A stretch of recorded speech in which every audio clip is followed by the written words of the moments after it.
13મી શતાબ્દીના જગડુશાની દાનવીરતા વિશે વાત કરવામાં આવી છે આ નાટક. તો તમને બધાને નાટક જોવું તો ગમતું જ હશે ને. એવી જ કંઈક રસપ્રદ વાત ભરેલું દેશભક્ત જગડુશાનું નાટક છે. સ્થળ પાટણ. પાટણના રાજા વિશળદેવનો દરબાર. રાજા વિશળદેવ દરબાર ભરીને બેઠા છે, પણ સૌના મોં ઉદાસ છે. આખે દરબારમાં જાણે નિરાશાની ઘેરી છાયા ફરી વળેલી છે. રાજાની સામે રાજ જોશી આંગળીઓના વેઢા પર આંકડા માંડે છે. જોશીજી, આ વર્ષે વરસાદ નથી કે શું? મહારાજ, મને થાય છે કે કાળવાણી ઉચ્ચારતા મારી જીભ કપાય કેમ નથી થતી. સમજો. હું તમારી વાત સમજી ગયો. એટલામાં બહારથી પોકાર આવે છે. અમને ખાવાનું આપો, અમે મરી જઈએ છીએ, અમને જીવાડો. મારી રાખડી રહે ભૂખે મરે છે. હવે તો એક આશા જગડુશાની રહી ગઈ છે. પ્રધાનજી તેમને તેડી લાવવા કચ્છ ગયા છે. આજકાલમાં આવી જ જવા જોઈએ. દરવાન પ્રવેશીને રાજાને પ્રણામ કરે છે. મહારાજ, કચ્છના શાહ સૌદાગર શેઠ જગડુશા પધાર્યા છે. પ્રધાનજી પણ સાથે જ છે. સમજો. અરે તો પછી એકદમ એને અંદર લઈ આવો. મહારાજ, પ્રધાનજીએ કહેરાવ્યું છે જગડુશા શાહ સૌદાગર છે. તેમનો સત્કાર કરવા પોતે. હા, એમના સત્કાર માટે મારે જ સામે જવું જોઈએ. પ્રધાનની વાત સાચી છે. રાજા ગાદી પરથી ઊભા થઈ જાય છે. આખી કચેરી ઊભી થઈ જાય છે. રાજા જગડુશાનો સત્કાર કરવા માટે પ્રવેશ દ્વાર ભણી જાય છે. રાજા જગડુશાને જોઈને ઝડપથી પગલાં ભરે છે. બંને એકબીજાને વહાલથી ભેટે છે. રાજા જગડુશાનો હાથ પકડીને રાજગાદી તરફ દોડી આવે છે. બંનેના બેઠા પછી પ્રધાન અને દરબારીઓ પોતપોતાના આસન પર બેસે છે. મહારાજ, ઓચિંતાનો કેમ યાદ કર્યો મને? અરે સુખ દુઃખની વાતો કરવા છે. જી, આપ તો જાણતા જશો ને, ગુજરાતમાં આજે 3 વર્ષથી કાળનો દુકાળ ચાલે છે. અરે મહારાજ, એકલા ગુજરાતની કાં વાત કરો છો? આખા હિન્દુસ્તાનમાં આજે દુકાળ છે. સિંધ, મેવાડ, માળવા, કાશી અને ઠેઠ કંદહાર લગી લોકો ભૂખે મરે છે અને પાનખરમાં જેમ પાંદડા કરે ને તેમ કરે છે. વખત એવો બારીક છે મહારાજ કે ભલભલાની લાજ જવાનો વખત છે. અરે 7 ખોટના દીકરાના મોંમાંથી બાપ બટકું રોટલો કાઢી ખાય છે, ત્યારે મુઠ્ઠી અનાજ માટે સારા મા બાપ પોતાના છોકરાઓને વહેંચી નાખે છે. શી ખબર શું થવા બેઠું છે મહારાજ? અરે રામજી રાખશે તે રહેશે, પણ આવે વખતે રેયતને ટકાવી રાખવાનો રાજ્યનો ધર્મ છે. આપ સરખા પ્રજાવત્સલ રાજાના મોંમાં આવા જ શબ્દો શોભે. મને સાંભળી બહુ આનંદ થાય છે મહારાજ. મેં સાંભળ્યું છે કે આપે આપના ધનના કોઠાર અને ધનનો ભંડાર કે જે પેલા ગરીબો માટે તમે ખુલ્લા મૂકી દીધા છે. અરે મૂકી દીધા હતા, હવે તો એ ખાલી થઈ ગયા છે. મારા ધનનો ભંડાર અને અન્નના કોઠાર ખાલી ખમ પડ્યા છે, પણ રેતના પેટનો ખાડો હજી ઊણો ને ઊણો જ છે.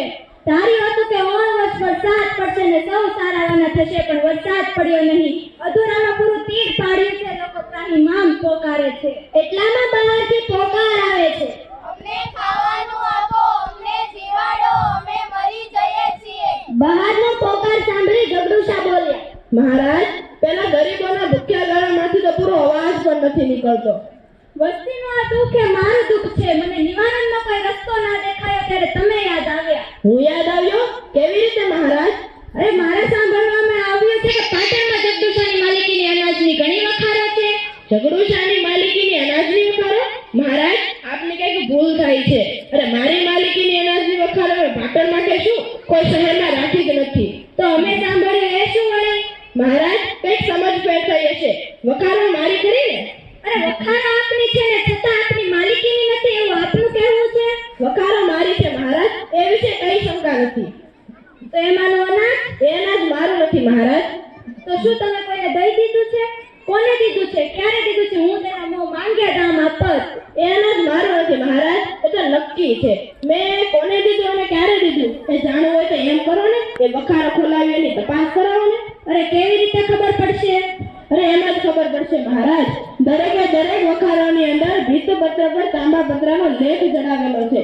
તેમાં અનાજના માલિકના નામ ઠામ સહિત બધું જ લખેલું છે. ઠીક છે. હું એ માલિક પાસે જઈશ અને કહીશ કે સારી પરિસ્થિતિએ તેના દાણા સાથે મોટી ગણ કરીને આપીશ, પણ આજે મારા પર આટલી દયા કર. જે રાજાના દિલમાં રેતના સુખ દુઃખનો આવો ખ્યાલ છે તેને તો અનાજ જરૂર મળી રહેશે મહારાજ. મળી રહેશે? કોટવાલજી જાય વખાણ ઉગાડો અને તેમાંનો લેખ લઈ આવો. જેવી આજ્ઞા મહારાજ. કોટવાલજી જવાનું કરે છે. મહારાજ આપે આટલી તકલીફ લેવાની કોઈ જ જરૂર નથી. અરે હમણાં જ મારા માણસો અહીં લેખ લઈને આવતા હશે. મેં ક્યારને તેમને ત્યાં મોકલી દીધા છે. એવામાં એક માણસ હાથમાં તાંબાપત્ર લઈને સભામાં પ્રવેશે છે. બધા તેની સામે જોઈ રહે છે. પહેલા તે રાજાને અને પછી જગડુશાને પ્રણામ કરી પત્ર જગડુશાના હાથમાં મૂકે છે. જગડુશા તે પત્ર રાજાના હાથમાં મૂકે છે. આ જે લેખ છે ને?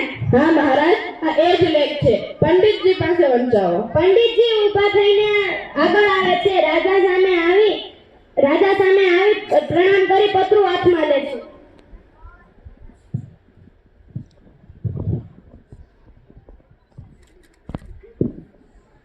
મહારાજ સાંભળો, આમાં લખ્યું છે કે આ વખાર જગડુશાની છે, પણ વખારમાંનું બધું અનાજ એના ભૂખે મરતા ગરીબ ભાઈ ભાંડોનું છે. દેશની ભૂખે મરતી વસ્તી આ અનાજની માલિક છે. એના એક દાણા પર પણ જગડુશાનો કોઈ હક નથી.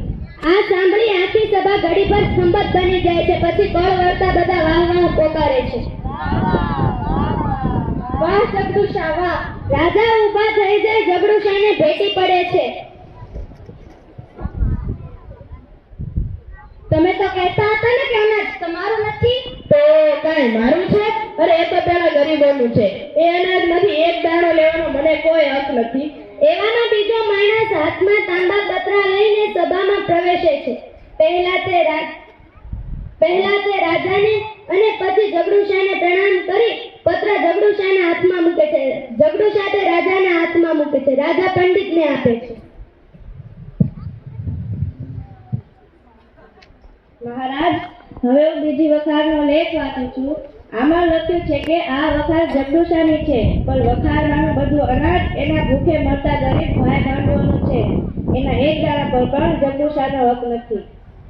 આ સાંભળી બધા વાહ વાહ પોકારે છે.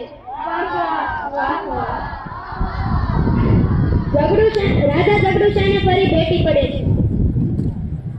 એવામાં ત્રીજો માણસ આવે છે. પહેલાને પેઠે તે પત્ર પણ જગડુશા અને રાજાના હાથમાં થઈને પંડિતના હાથમાં આવે છે.